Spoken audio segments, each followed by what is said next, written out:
I'm less than 30 days out from my birthday, and I wanted to do this video to give anyone that is in their early 20s, teens, little sisters, little cousins that want some real advice, things I wish I would have known, would have took heed to at the age of 20. There is nothing like your 20s.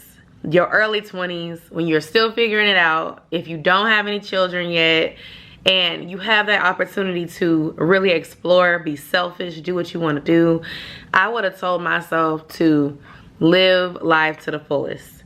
Get that passport, see the world. Don't be afraid to get on the plane. I was 23 years old. I was celebrating my 24th birthday in Miami, and that was my first flight. But I would have told myself to do that stuff sooner. When I was 20 years old, I got hit by a car in college. I came up on some money with a settlement, and I really could have got my passport. I really could have got a nice car. I really could have invested. I really could have started that business. At one point, I was doing hair reviews, and this company offered to put me on to sell my own bundles, and I was afraid at the age of 22 or 23 years old. And I would have told myself at that age of 20, you are that girl. You are it. You are fine. You are smart. You are going to college right now with no loans, baby. Do not let anything stop you from being the best you can be. I did a lot the right way, but I wasted a lot of my own time. And in a lot of my late 20s, a lot of my mid 20s, I was spending time digging myself out of the mistakes that I made at 21, 20, and before, getting involved with the wrong man. So the second thing I would tell myself is to leave that high school boyfriend alone. And I ended up having my son Josiah at 22, and that was when I realized, like, I have to grow up. Now, I did have a village in that I didn't get kicked out, so I didn't have to worry about paying all the bills by myself and taking care of him.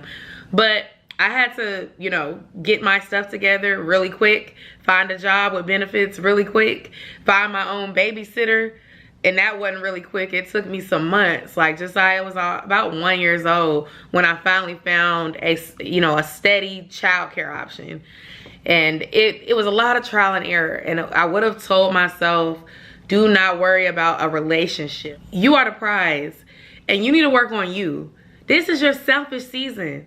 Don't worry about having a boyfriend. Experiment and see what you like. A lot of folks don't know what they want at 18, 19, 20, 21, 22, 23. We are still young adults at that time. So don't think it's gonna be like Love and Basketball, where you're gonna go through all these trials and tribulations and situationships, and you're gonna end up with that dude from high school that you was in love with, that was your first love. Like, no. These people in college, they here to have fun. Some of them are here for a good time, not a long time. They're not even finna make it past their freshman or sophomore year. And then you got some that have a good head on their shoulders, but they're in their selfish season. So even though you're a good woman and y'all are compatible physically, that does not mean that's meant to be your life partner. I did not meet my life partner in college. I met my life partner after college. I always had that intention of dating for marriage. But in hindsight, I wish that once I got out of the relationship with my high school sweetheart, I would have enjoyed being single for a longer period of time. And I say that because that would have helped avoid me wasting bodies on some of these no good liars. It would have allowed me to focus on getting to know me and being selfish before I became a mama. And it would have allowed me to focus on other things. I didn't get to experience going to grad school straight out of college because I had a newborn baby when I got done with school, and I got my bachelor's degree by the grace of God, 34 weeks pregnant, walking across the stage pregnant. I couldn't go get my master's because I was about to step into motherhood. And then I said I was gonna go in a year or 2 years. Next thing you know, my son turned 5 and I still hadn't went back. And I was actually lucky enough to build myself up. And I would tell myself this right here: you don't always have to have a master's degree, because if you network and you do the work and you build those good relationships, you won't need no degree. you will still make good money. It's just all about how you set the tone, how you put the work in, and how you show up every day. That stuff can set you up for success. I would have told myself to create content and treat it like a job. When I was offered opportunities, I should have took them opportunities before I had all the baggage to come with. I would have told myself in my 20s, hey, you get married, you don't have a lot of money right now. Do it small, invite the people that matter. Half the folks I invited when we got married, if I was doing it again right now at the age of 30, half of them people would not be at my doggone wedding. I probably would have even considered planning a destination wedding and keeping it real intimate, having a small reception with the people I actually talk to.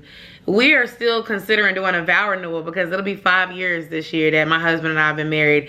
And I tell you, if we do this, I am not inviting people I don't talk to. If I haven't talked to you since 2022, you're probably not going to be invited. If you and I don't have a relationship anymore, you can see the pictures on my Facebook, my Instagram, my YouTube. I'm not inviting you just to say I had a wedding. Like, listen, that is not important. I would have told myself to get in that gym and stay in that gym. Don't ever fall off your routine. Also, when I was pregnant, I would have told myself, hey, get off your butt and exercise, because this is a great pregnancy. Looking back at 20, I think I was in a place of wanting to people please with people. And now I'm at a point where I'm kind of like, you either gonna like me or you don't. I'm not forcing a damn thing. You know, I'll always love people that are connected to me from a distance, if they were somebody like a family member, close friend, but I'm not chasing anybody. I'm not. Life is short. I lost my sister in my 20s, and that was one of the hardest things I dealt with. All this begging and trying to force the pieces and get things to fit. Listen, if God is removing people from your life, you let him do that and you leave them where they at. Anything that is worth having, it's gonna feel like it's supposed to be. It's gonna be some work, yeah, but it's not gonna feel like you fighting in one direction and being pulled in the other direction. Things that are supposed to serve you and your purpose that God has put in your life, you gonna feel that. Anything that gives you stress, strain, takes sleep from you, takes peace from you, that is not meant for you. I would have told myself at 20, find a church home. Find somewhere that you can go to church consistently and pray and keep God in your life. Pray to him, read that word. You're in college, you're smart, you can figure this stuff out. Google it.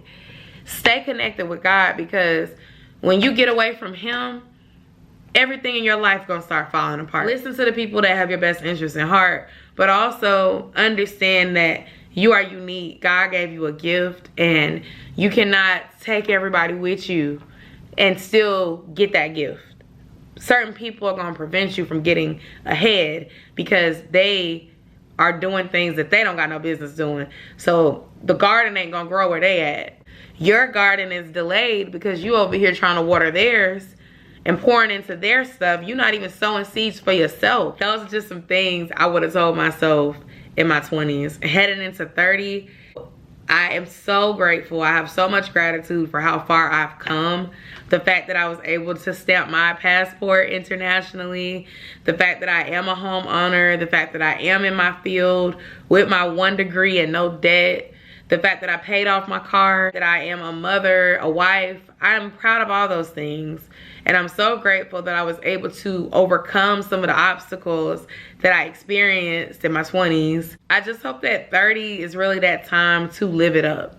Get closer to God, travel more, live my best life with my family, my friends, make a difference here, and just live comfortably. I would love to hear your thoughts. Comment down below. Share your advice if you're 30, or if you're above 30 and you want to give me some tips for navigating your 30s, go and drop them down. If you have advice for my people that are in their early 20s, drop that down for my viewers. Thank y'all so much for watching. I will see y'all in my next video. Bye.